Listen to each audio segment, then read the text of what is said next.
नमस्कार, आप देख रहे हैं राष्ट्रीय प्रस्तावना और मैं हूं आपके साथ ज्योतिका। आइए रुक करते हैं फटाफट खबरों की ओर।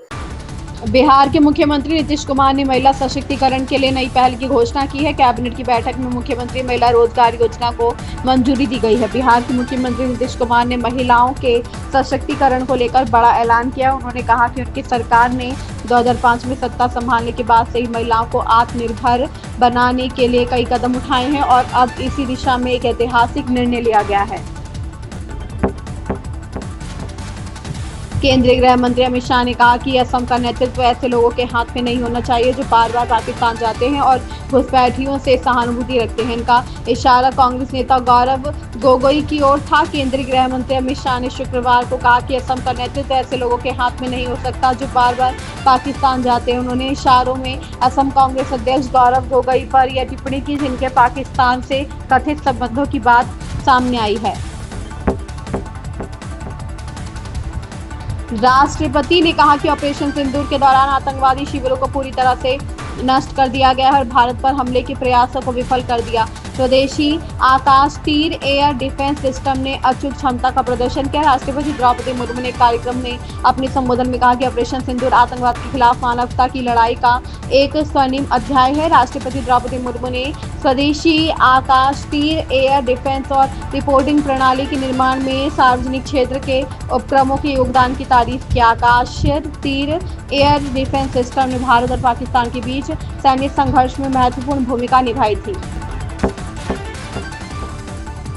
जनधन योजना के 11 साल पूरे होने पर पीएम नरेंद्र मोदी ने इसे भारत की वित्तीय क्रांति की नींव बताया। उन्होंने कहा कि इस योजना ने अंतिम व्यक्ति को बैंकिंग से जोड़कर उसे आत्मनिर्भर बनाया और देश को एकजुट कर प्रगति की राह दिखाई। ये योजना डीबीटी, महिला सशक्तिकरण और पारदर्शी शासन की मिसाल बनी है। पीएम जनधन योजना के 11 साल पूरे होने पर प्रधानमंत्री नरेंद्र मोदी ने कहा कि इस योजना ने लोगों को अपना भाग्य खुद लिखने की शक्ति दी है।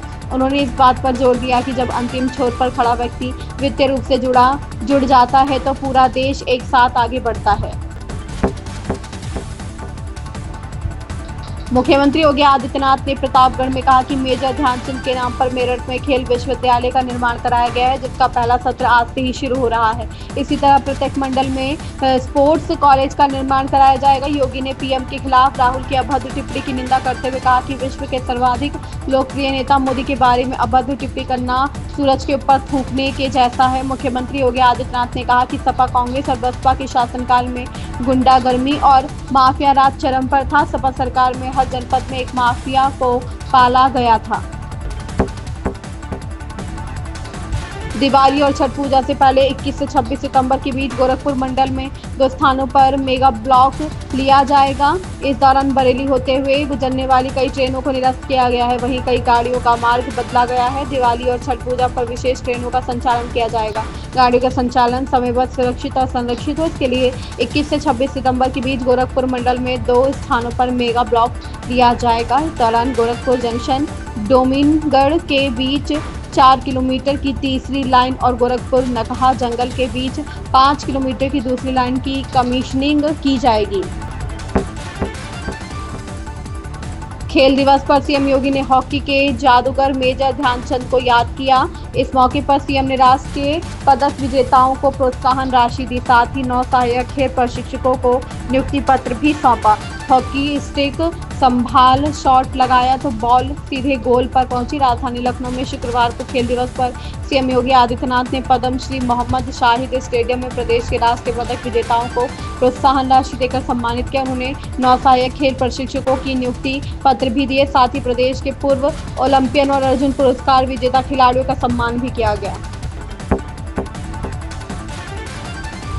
अवध के 3 संवेदनशील जिले श्रावस्ती, बहराइच और बलरामपुर नेपाल से सीधे जुड़े हैं। श्रावस्ती और बहराइच के कुछ क्षेत्रों में तो बीते 10 वर्षों में एक समुदाय की आबादी दोगुनी बढ़ी है। सीमावर्ती क्षेत्रों में जनसांख्यिकीय बदलाव और अवैध धार्मिक अतिक्रमण पर केंद्रीय गृह मंत्रालय ने चिंता जताई है। अवध के 3 संवेदनशील जिले श्रावस्ती, बहराइच और बलरामपुर नेपाल से सीधे जुड़े हैं।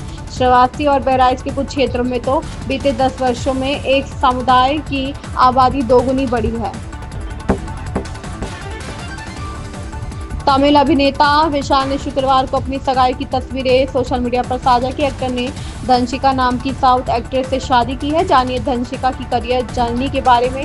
तमिल अभिनेता विशाल की मंगेतर धनशिका भी साउथ इंडस्ट्री में लंबे समय से अभिनय कर रही है। वह तमिल, तेलुगु और कन्नड़ फिल्मों में अभिनय करती है। संजू सैमसन का यह शानदार प्रदर्शन भारत के एशिया कप 2025 प्लेइंग 11 के चयन के लिहाज से भी अहम माना जा रहा है। हाल ही में वे काफ़ी चर्चाओं में रहे हैं। केरल क्रिकेट लीग 2025 में संजू सैमसन ने अपने शानदार प्रदर्शन से सबका ध्यान खींचा है। उनकी बल्लेबाजी में गजब की स्थिरता और आक्रामकता दोनों देखने को मिली।